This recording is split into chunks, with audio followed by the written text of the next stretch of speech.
Es decir, necesitamos nosotros autoconocernos profundamente. Si nos autoconocemos, descubrimos nuestros errores. Y si los descubrimos, los eliminamos. Y si los eliminamos, despertamos. Y si despertamos, venimos a conocer los misterios de la vida y de la muerte. Venimos a experimentar eso que no es del tiempo, eso que es la verdad. Pero mientras nosotros continuemos con la conciencia embotellada entre el ego, entre el yo, o entre los yoes, obviamente no sabremos nada de los misterios de la vida y de la muerte. No podremos así experimentar lo real. Viviremos en la ignorancia. Se hace pues urgente e inaplazable cumplir con la máxima de Pitágoras, digo de Tales de Mileto: Nocete ipsum, hombre, conócete a ti mismo, y conocerás al universo y a los dioses. Todas las leyes de la naturaleza están dentro de uno mismo. Y si uno no las descubre dentro de uno mismo, tampoco las puede descubrir fuera de sí mismo. Así pues, dentro de uno está el universo. El hombre está contenido en el universo, y el universo está contenido en el hombre.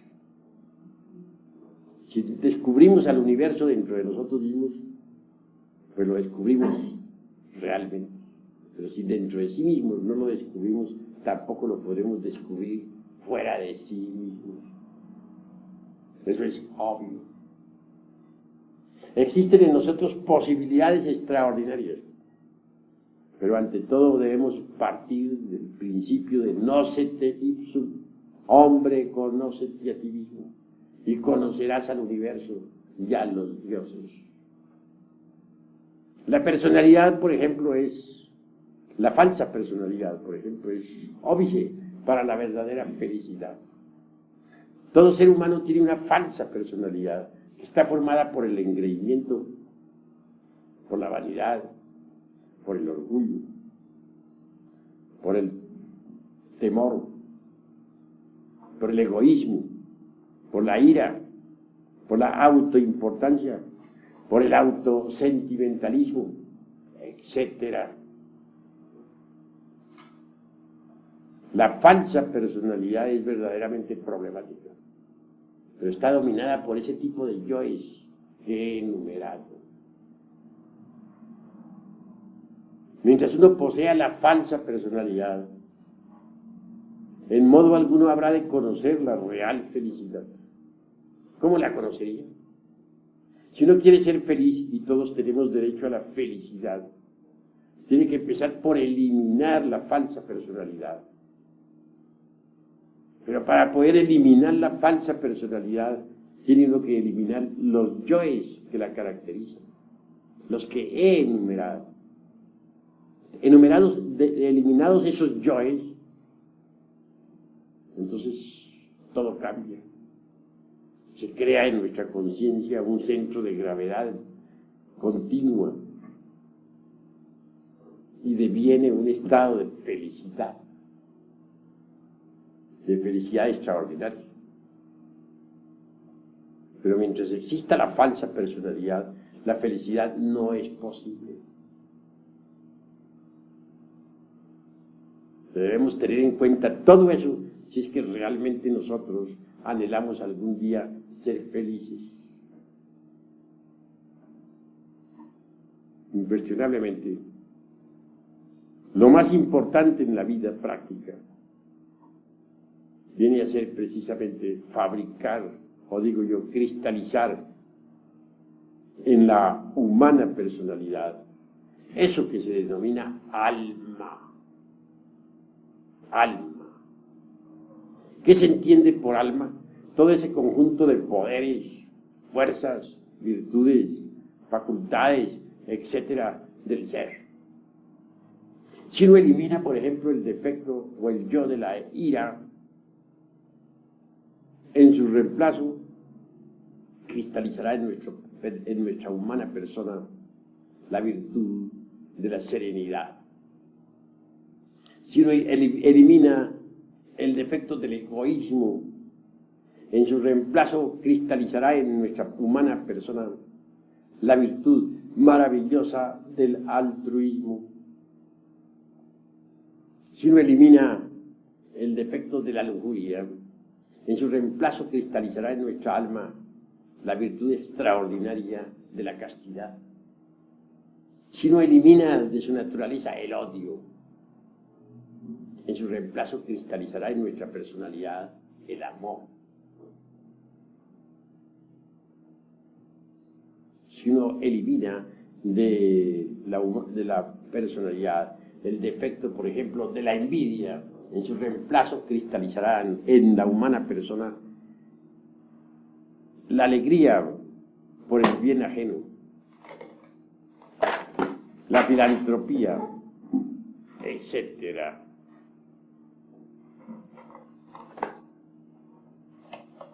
Así que es necesario comprender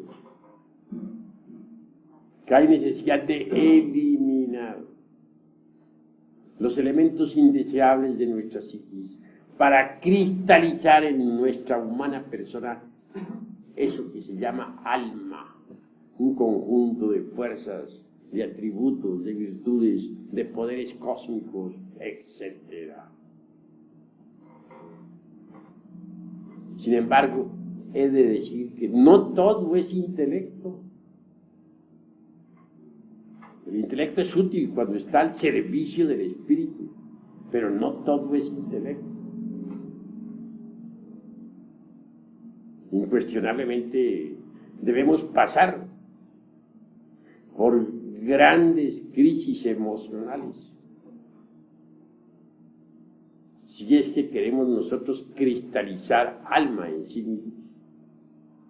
Si el agua no hierve a 100 grados, no cristaliza lo que hay que cristalizar y no se elimina lo que se debe eliminar. Así también, si no pasamos previamente por graves crisis emocionales, no cristalizará en nosotros eso que se llama alma. No se eliminará en nosotros eso que se debe eliminar. Entonces, así ha sido siempre. Cuando el alma cristaliza completamente en uno, hasta el mismo cuerpo físico se convierte en alma. Jesús de Nazaret, el gran Kabir, habló claro sobre eso.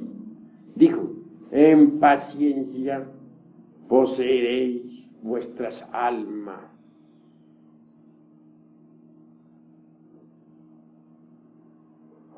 Las gentes no poseen su alma, el alma les posee. El alma de cada persona sufre cargando con un fardo abrumador la persona. Poseer el alma es algo muy distinto. Pero escrito está: en paciencia poseeréis vuestras almas.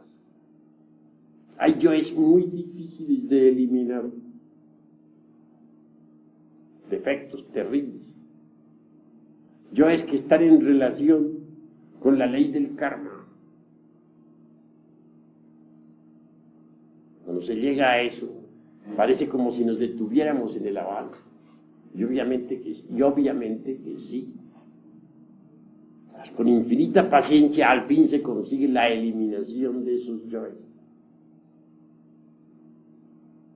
La paciencia y la serenidad son facultades extraordinarias o virtudes magníficas, necesarias para avanzar por este camino de la transformación radical. En mi libro Las Tres Montañas hablo precisamente sobre la cuestión de la paciencia y de la serenidad. Un día, estando en el monasterio, aguardábamos un grupo de hermanos impacientemente al abad, al hierofante, mas este tardaba. Y pasaban las horas y este tardaba. Nosotros, todos estaban preocupados. Habían allí algunos maestros, claro, muy respetabilísimos, pero llenos de impaciencia. Se paseaban, pues, dentro del salón, iban, venían, se jalaban el cabello, se rascaban la cabeza, se jalaban las barbas, impacientes. Yo permanecía sereno, tranquilo, pacientemente aguardaba. Únicamente me causaban curiosidad esos hermanitos impacientes. Permanecía tranquilo. Al fin, después de varias horas, se presentó el maestro. Y dirigiéndose a todos, les dijo: a ustedes les faltan 2 virtudes que este hermano tiene. Y me señaló a mí. Luego, dirigiéndose a mí, me dice: dígales usted, hermano, ¿cuáles son esas 2 virtudes? Entonces yo me puse de pie y dije: hay que saber ser pacientes, hay que saber ser serenos. Todos quedaron perplejos. Enseguida el maestro trajo una naranja, que es símbolo de esperanza, y me la entregó, aprobando. Quedé aprobado para entrar en la segunda montaña, que es la de la resurrección. Nosotros, los impacientes, quedaron aplazados. Se me citó después en otro monasterio para firmar algunos papeles que tenía que firmar. Y así lo hice. Más tarde concurrí a ese monasterio, firmé los papeles, se me entregaron ciertas instrucciones esotéricas y se me admitió, pues, en los estudios de la segunda montaña. Y aquellos compañeros, a estas horas, todavía están luchando por lograr la paciencia y la serenidad, pues no la tienen. Vean ustedes lo importante que es ser pacientes, ser serenos.